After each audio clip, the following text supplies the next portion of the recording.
সকাল সকাল ফ্রিজ থেকে ডিম নিয়ে নিলাম, ডিম ভুনা করবো আলু দিয়ে।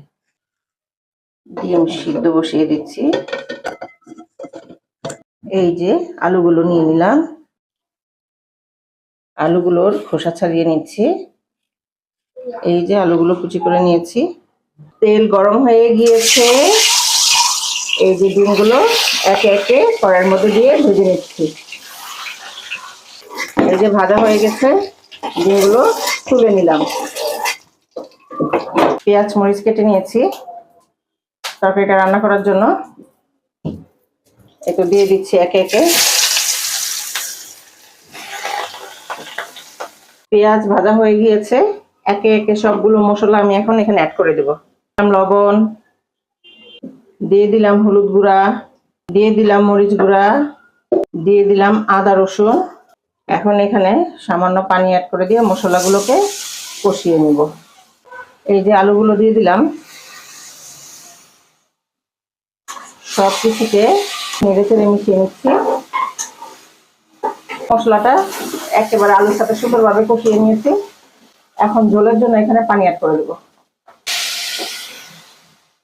এখন ভালো করে নেড়ে চেড়ে এই আলুগুলো সিদ্ধ হওয়া পর্যন্ত অপেক্ষা করব। বলক চলে এসেছে, এখন ডিমগুলো অ্যাড করে দিচ্ছি। ভাজা জিরা গুঁড়া দিয়ে দিলাম। রুটি দিয়ে ডিম আলু সবজিটা খাবো, তাই রুটি বানিয়ে নিয়েছি। যে ধনেপাতা কুচি দিয়ে রান্নাটা শেষ করলাম। রেসিপিটা তৈরি করা খুবই সহজ। সকালের নাস্তায় অথবা দুপুরে গরম ভাতের সাথে কিন্তু এই রেসিপিটা করে দিলে বাচ্চাদের আর কিছুই লাগবে না। আমার বাচ্চারা তো ডিম, তারপরে মুরগির মাংস এগুলো খেতেই বেশি পছন্দ করে। ওদের পাতে যদি ডিমের কোনো রেসিপি থাকে তাহলে কিন্তু আর কিছুই লাগে না, সুন্দর ভাত ওরা খেয়ে নেয়। তো এই তো আজকের রান্নাটা কমপ্লিট। রুটিও ভাজা হয়ে গিয়েছে, এখন শুধু খাওয়ার পালা।